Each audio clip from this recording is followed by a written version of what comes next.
So the project at hand today is putting on some new hubs for my trailer axles. There's other videos out there on how to do this, but not as in-depth as this, because I watched several and they did not tell me what I needed to know. So here's the new replacement hub. I initially bought this hub, so I assumed, because my trailer wheel is a 5-lug wheel, that all 5 lugs are the same.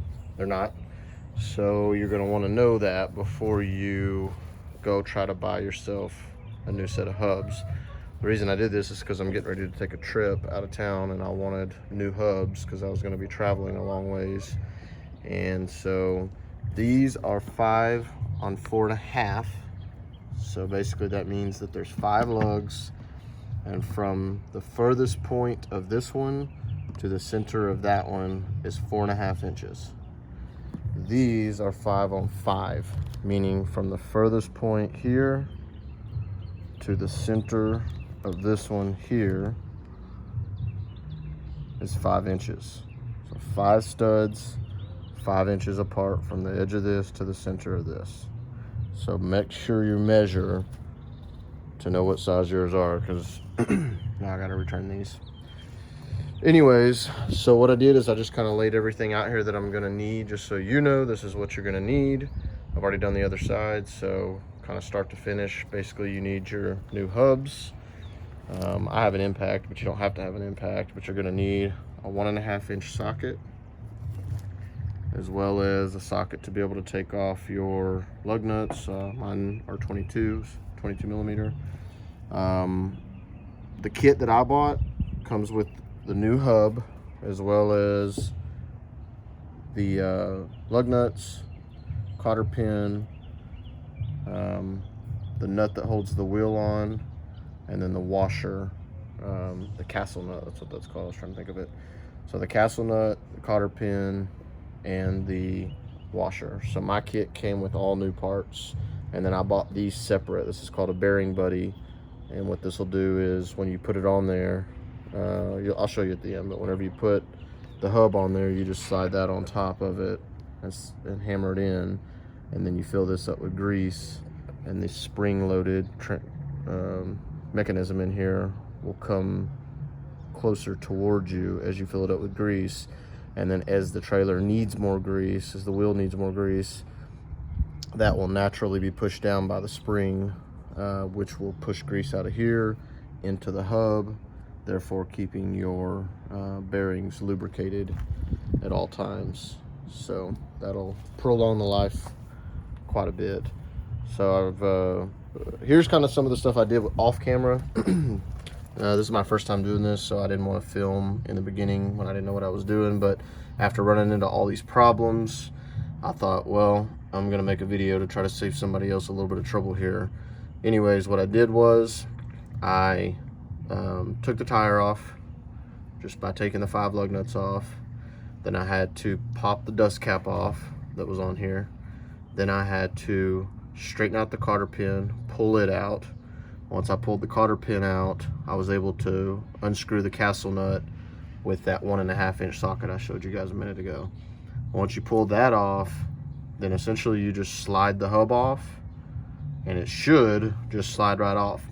Mine, on one of them, on this one actually, was a little bit harder to get off than some of the others. The bearing had kind of seized itself to this axle, so I had to tap on it with a hammer, and anyways, I finally got it off of there. But the rest of them just slid right off, and it was quite easy. These that I have been on here for about 5 years, and I've never done anything to them. But I don't use my trailer that much either. It's, you know, I use it maybe 10 or 12 times a year, or once a month, something like that. So it doesn't get used that often, and I go short distances. So anyways, that's the process for getting it off. It's very, very, very easy. Take the lug nuts off, take the castle nut off, pull that cotter pin out first, and then take the castle nut off.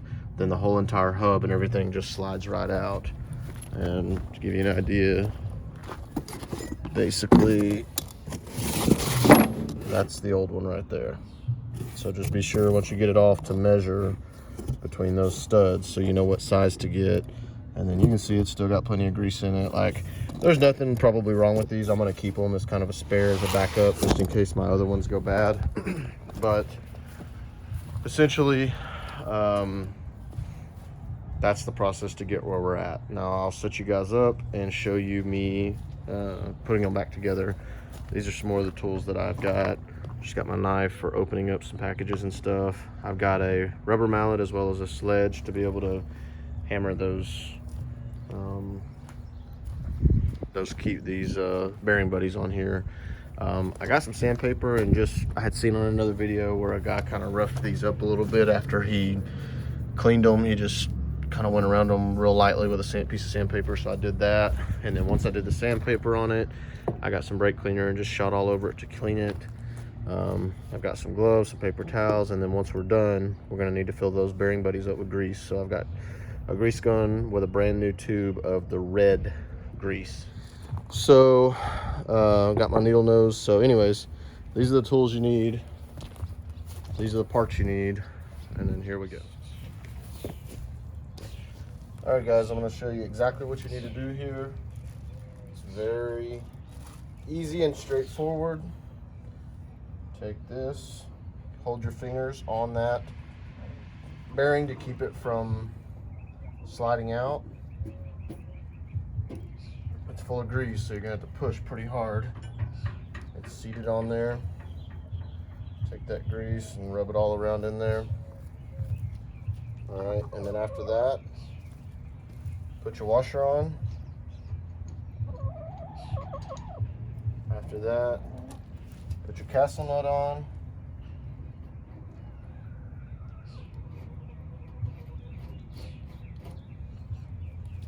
Tighten that down. What you want to do is tighten it down really tight and then spin this a few times and get that grease flowing in there a little bit. Okay. Then loosen it to where it's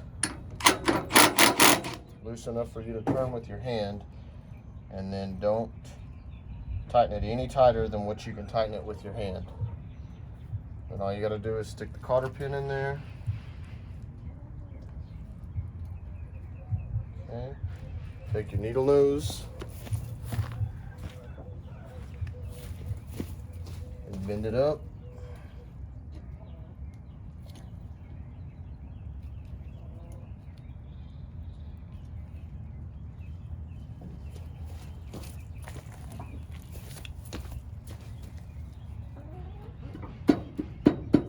Okay, and that's it. So now all you got to do is put your tire back on and put your dust cap back on.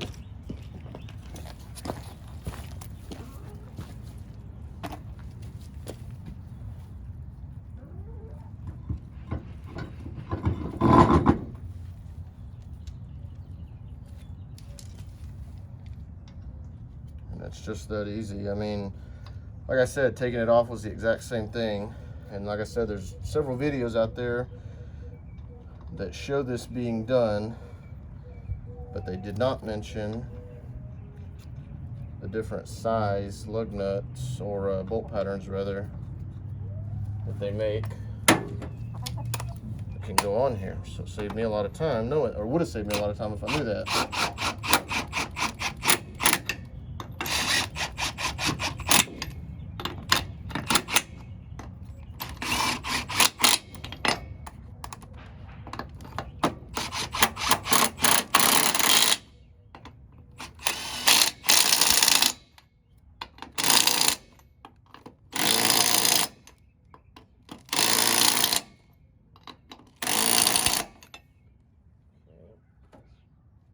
Go ahead. This is kind of honestly the hardest part, is getting this dust cap on here.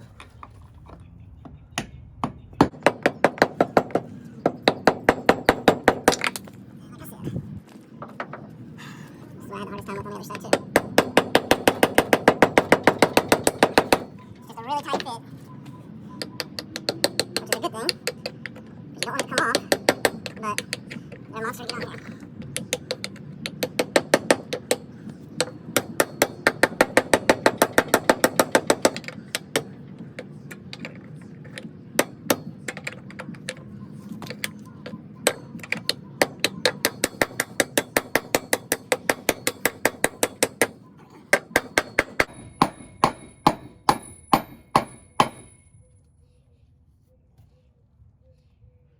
Okay, that's it, guys. Fill it up with grease and keep on trucking. Okay, I'm going to show you all this again, just a little closer this time.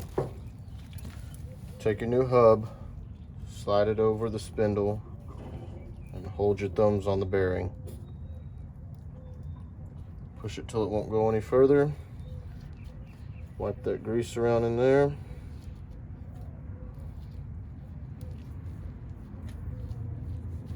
Alright, put your washer on.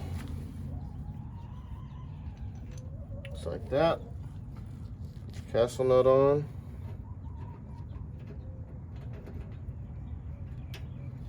Just like that.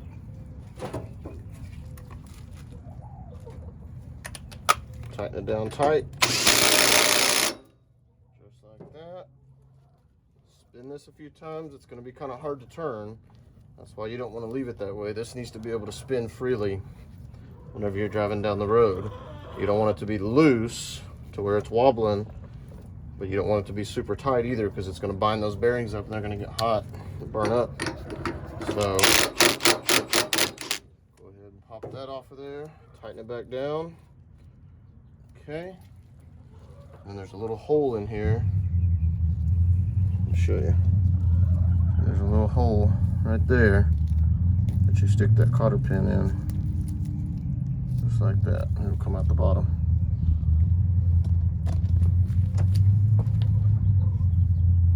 So now we'll take our needle nose pliers and bend this up. Bend it as close as you can to that spindle. I don't know if you guys can see what I'm doing there. I'm just trying to bend it as close as I can so that it doesn't get in the way. And then I'll take a hammer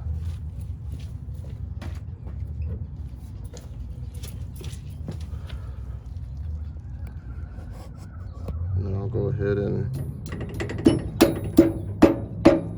bend it straight up like that. So when you get done, that's what it should look like. And your hub should spin pretty freely. It needs to have a little bit of resistance, but it doesn't need to be super tight. All right, on to the dreaded dust cap. This is the worst part for sure. This thing it's just a super tight fit. I don't know any way to do it other than I'm trying to use my hammer kind of sideways so that it hits it evenly rather than straight on, because when I try to hit it straight on, it fits inside of that little hole there. So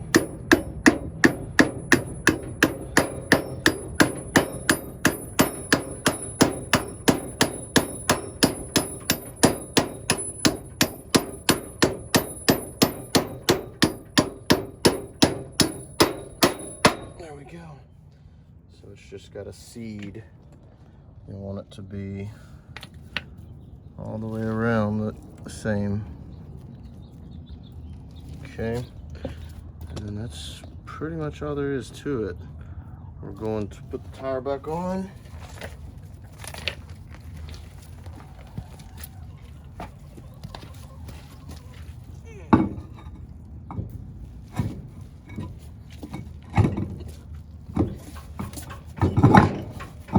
Okay.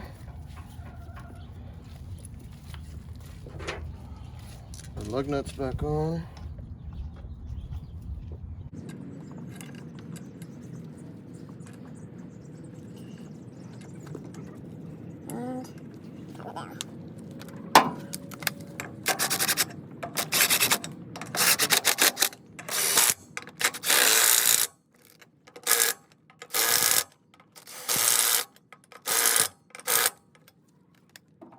I'll show you guys what it looks like filling it with grease. Alright, I haven't filled any of these up with grease yet. This is the first time, so I don't really know what it's going to do.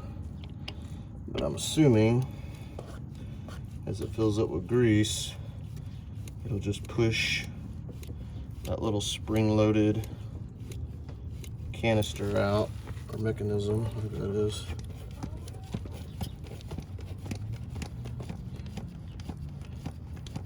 And then